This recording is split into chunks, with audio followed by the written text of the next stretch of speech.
사도들에 의해서 세워진 1세기의 초대 교회는 그 뒤를 이은 교부들에 의해서 굳건히 세워졌고 다져졌습니다. 교부들이란 사도들로부터 배움을 입어 교회를 지도하고 관리하였던 교회 지도자들입니다. 교부들 가운데 3세기의 교부 중 한 사람, 터툴리안이라는 사람이 있습니다. 이 터툴리안은 우리가 잘 아는 대로 이 트리니타스, 삼위일체의 교리를 우리에게 잘 정리해 설명해 준 교부입니다. 터툴리안이 그리스도인에 대하여서 이렇게 묘사를 했습니다. 그리스도인이란 사랑할 줄 아는 사람이다 그랬어요. 그리스도인의 다른 이름은 사랑할 줄 아는 사람. 왜 그런가? 그리스도인이라고 하는 것은 예수 그리스도의 참사랑을 경험하여 아는 자이기 때문에 그 참사랑을 아는 자는 그 참사랑을 베풀 수밖에 없다. 그러므로 그리스도인이란 바로 사람을 사랑할 줄 아는 사람이다 라고 말했습니다. 요한일서 4장 11절 말씀을 보면 사랑하는 자들아, 하나님이 이같이 우리를 사랑하셨은즉 우리도 서로 사랑하는 것이 마땅하도다. 하나님이 우리를 사랑하셨기에, 다시 말하면 우리가 하나님으로부터 그 사랑을 받은 자이기 때문에 우리가 사랑하는 것이 지극히 당연하고 정상적이다, 그런 이야기지요. 또 요한일서 4장 8절에 보면 같은 의미의 말씀을 이렇게 표현해 두었습니다. 사랑하지 아니하는 자는 하나님을 알지 못하나니 이는 하나님은 사랑이심이라. 하나님을 아는 자는 사랑할 수밖에 없다. 사랑하지 않는 사람은 하나님을 모르는 사람이기에 사랑하지 않는다라고 말했습니다. 그 한 장 앞장으로 오면 요한일서 3장에 보면 마귀의 자녀들과 하나님의 자녀들을 비교 설명하면서 3장 10절에 이렇게 말했어요. 이러므로 하나님의 자녀들과 마귀의 자녀들이 드러나나니, 하나님의 자녀들과 마귀의 자녀들이 구분되는데 그 구분되어지는 것이 뭐냐? 의를 행하지 아니하는 자나 또는 그 형제를 사랑하지 아니하는 자는 하나님께 속하지 아니한 자라 그랬어요. 하나님께 속한 자, 하나님의 자녀는 필연적으로 의를 행해야 되고 사랑을 행해야 하는 자라고 가르치고 있습니다. 여러분, 이것이 사랑의 중요성입니다. 사랑하고 계십니까? 하나님께 속한 자는 반드시 사랑하는 사람이어야 한다고 말했는데 여러분, 우리는 오늘 사랑을 하고 있는지요? 성경이 우리에게 사랑하라라고 말씀하셨다면 우리가 사랑해야 되는데 그 사랑이 무엇인지를 알아야 사랑할 수 있지 않겠습니까? 사랑이 뭐냐? 첫째는 사랑은 감정이 아닌 실제입니다. 사랑은 관념이 아니고 사랑은 그저 추상적인 것이 아니고 사랑은 우리가 느끼는 느낌이 아니라 사랑은 현실이고 사랑은 삶의 현장에서 부딪히는 것이에요. 사랑에 대해서 우리가 참 본질적으로 오해하는 가장 큰 오해가 뭐냐? 사랑을 우리는 늘 감정의 영역에서 이해하려고 합니다. 그래서 사랑에 대한 표현들이 보면 참 환상적이에요. 사랑에 빠진다, 또 사랑에 빠지는 이런 사랑의 이 감격적인 순간을 첫눈에 반했다, 혹은 또 느낌이 좋다, 뭐 이런 것들로 우리는 사랑을 이해하려고 합니다.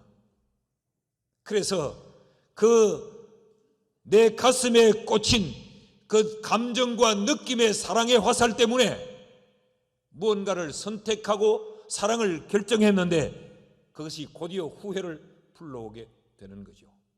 왜 그런가? 여러분, 감정은 절대로 영원하지 않습니다. 그 영원하지 않은 그 감정을 근간으로 해서 사랑이라고 하는 옷을 입혀 선택하고 결정하기 때문에 곧바로 후회하게 되고 그것 때문에 내가 상처를 받게 되고 고통을 겪게 되는 거죠. 감정은 늘 푸르고 늘 풍요롭지 않아요. 이것이 감정이 절대적이지 않다는 것입니다. 여러분, 만약에 사랑이 달달한 느낌이라면, 사랑이 그런 황홀한 감정이라면 굳이 성경에서 우리에게 사랑하라 라고 명령할 이유가 없어요. 달달하면 그 자체가 사랑인데 굳이 사랑해라 라고 말할 아무런 이유가 없죠. 사랑이 이렇게 달콤함이며 이런 황홀한 감정이라고 하면 성경은 절대로 우리에게 원수를 사랑하라고 명령할 수가 없어요. 그럼에도 불구하고 성경은 우리에게 사랑하라라고 말하는 것은, 사랑은 감정의 영역이 아니고 현실의 영역이기 때문에 그렇습니다. 오늘 본문을 보면 특별히 이 4절에서 7절까지 사랑은 오래 참고, 사랑은 온유하며, 사랑은 시기하지 않고, 사랑은 자랑하지 않고, 뭐 이런 내용들이 쭉 나타나요. 사랑은 오래 참고, 여러분, 오래 참는 것이 사랑인데 여기 무슨 로망이 있습니까? 여기에 무슨 달콤함이 있어요? 사랑은 5절 말씀에 보면 성내지 아니하며, 사랑은 성내지 않는 거예요. 여러분, 거기에 무슨 달콤함이 있습니까? 성낼 수 있는 상황과 부딪혀 그럼에도 불구하고 성내지 않는 것, 그것이 사랑이라는데 그게 무슨 황홀함이 있냐고요. 7절 말씀에 보면 사랑은 오래 참을 뿐만 아니라 모든 것을 참고 모든 것을 바라고 모든 것을 견딘다 그랬는데, 여러분, 억장 무너질 상황과 마주하면서 견디는 것이 사랑이래요. 거기에 가슴 쿵덕거림이 있습니까? 사랑은 감성적인 로맨스가 아니고 사랑은 우리의 삶의 현장이요, 그 현장에서 부딪히는 실제가 바로 사랑입니다. 자, 성경이 사랑을 명령하는 명령을 좀 보십시오. 예수님께서 십자가에 달리시기 전에 제자들과 함께 마지막 만찬을 나누셨죠. 그 자리에서 주님은 이렇게 말씀을 합니다. 요한복음 13장 34절과 35절 말씀을 보면 새 계명을 너희에게 주노니 서로 사랑하라. 내가 너희를 사랑한 것 같이 너희도 서로 사랑하라. 너희가 서로 사랑하면 이로써 모든 사람이 너희가 내 제자인 줄 알리라. 유언 같은 말씀을 하세요.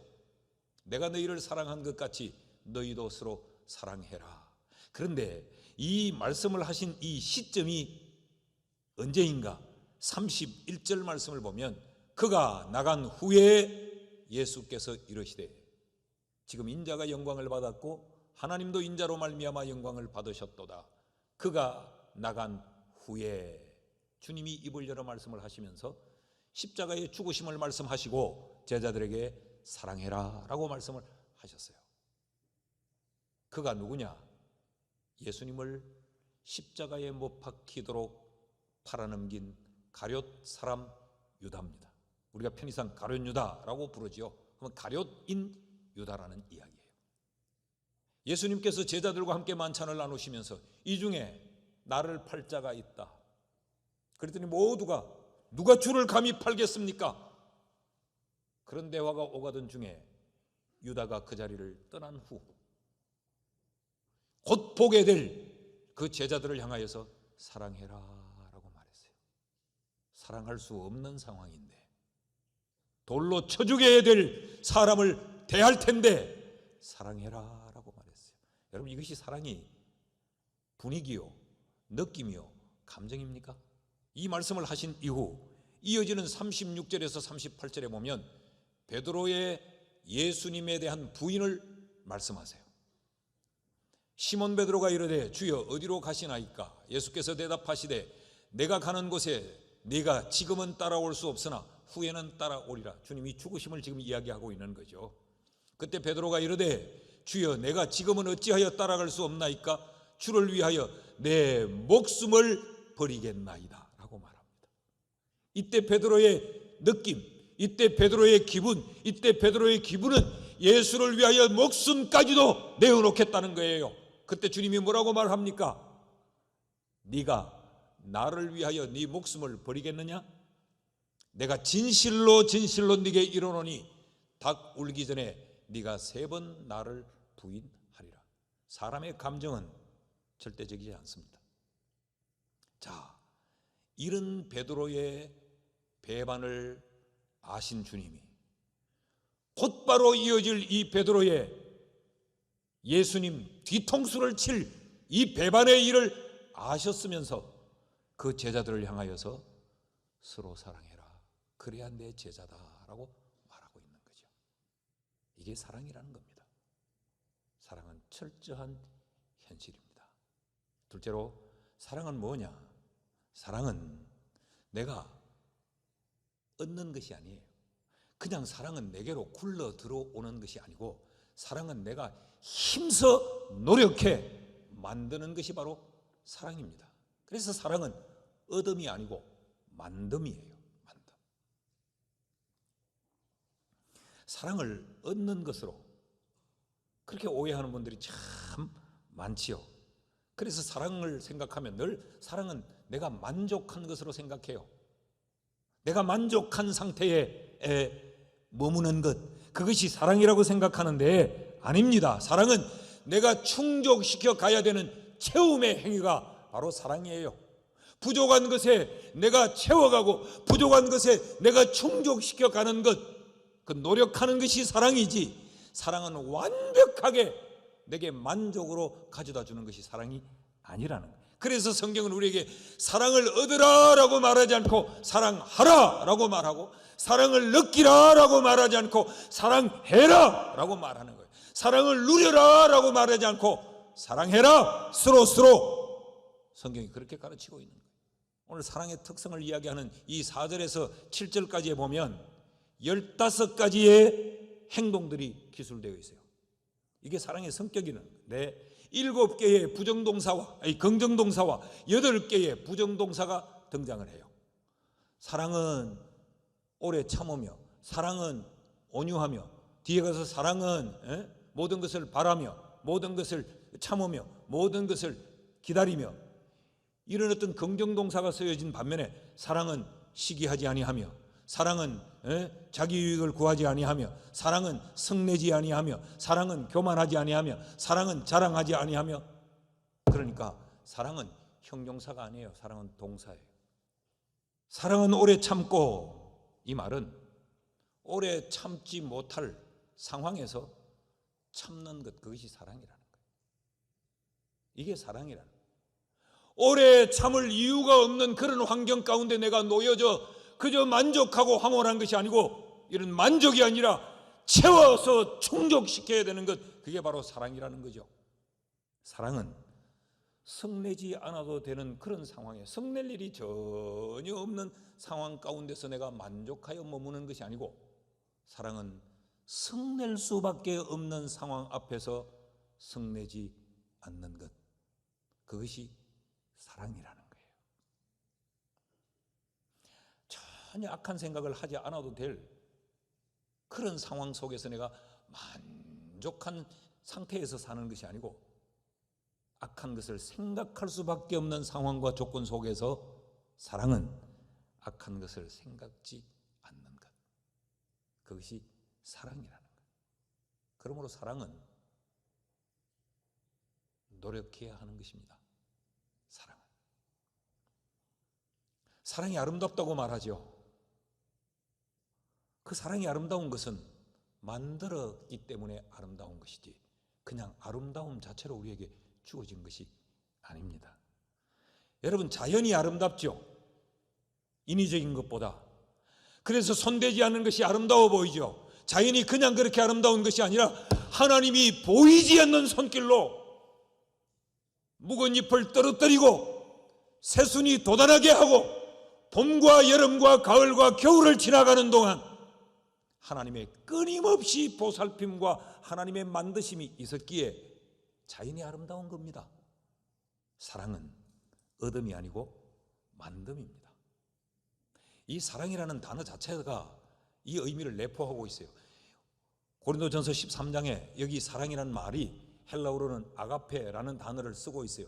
그 아가페라는 단어는 자기를 다 내어주는 조건적이 아닌 무조건적인 사랑이에요.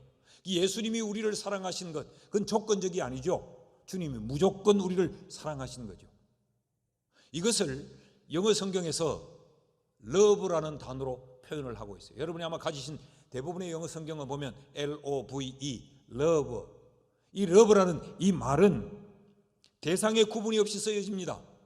사람에게도 쓰여지고 물질에게도 쓰여지고 사물에게도 쓰여지고, 이 love라는 이 단어는 건강한 사랑에도 쓰여지지만 불건전한 사랑에도 쓰여지고, 악에도 쓰여지고 선에도 쓰여지고. 그러니까 이 love라는 이 사랑은 굉장히 막연한 사랑이고 추상적인 사랑이에요. 그런데 이 오래된 영어 성경에 보면 17세기의 이 영어 번역본을 보면 이 사랑을 charity라고 표현을 했어요. 이 charity, 이것은 굉장히 특화된 사랑을 이야기합니다. 어떤 사랑을 말하느냐? 예수님을 통해서 우리에게 드러난 사랑, 그 사랑을 표현하기 위해서 love라는 단어를 쓰지 않고 charity라는 단어를 써요. 이 킹 제임스 버전 같은 경우에는 보면 그렇게 사용하고 있어요. 이 charity, 이 단어를 우리가 일반적인 의미로 옮기면 자선, 베품, 구제, 선행, 이런 의미로 쓰여지고 있어요. 왜 사랑을 이런 의미를 내포한 이 단어를 쓰고 있느냐? 사랑은 행동이기 때문에 그래요. 사랑은 베풀어야 되는 것이기 때문에, 사랑은 수고해야 되는 것이기 때문에, 사랑은 뭔가 액션이 있어야 되는 것이지 그냥 얻어지는 것이 아니기 때문에 사랑을, 이 단어를 쓰고 있는 겁니다. 여러분 사랑하십니까? 그 말은 내가 얼마나 수고하고 내가 얼마나 노력하고 있느냐라는 질문이에요. 옛 어른들은 사람이 이렇게 완벽하지 않아서 사람인 자를 이렇게 설명했죠. 받쳐주지 않으면 넘어질 것이니까. 이게 인간이다.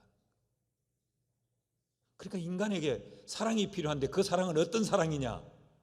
부족한 사람들끼리 모여서 그 부족하고 모자란 상황에서 내가 황홀하고 내가 만족한 것이 아니고 그 부족함을 서로 채워가면서 사랑을 만들고 사람을 만드는 것, 그것이 사랑이라는 거예요. 그래서 성경이 그러니까 사랑해라.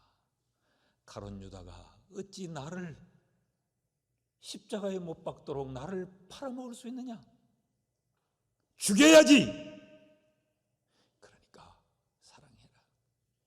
여러분 베드로는 예수님 곁에서 굉장히 특혜를 많이 누린 사람 아니에요. 물리를 걸어오라 해서 바다 위를 걸어본 사람이 어디 있겠냐 말이죠.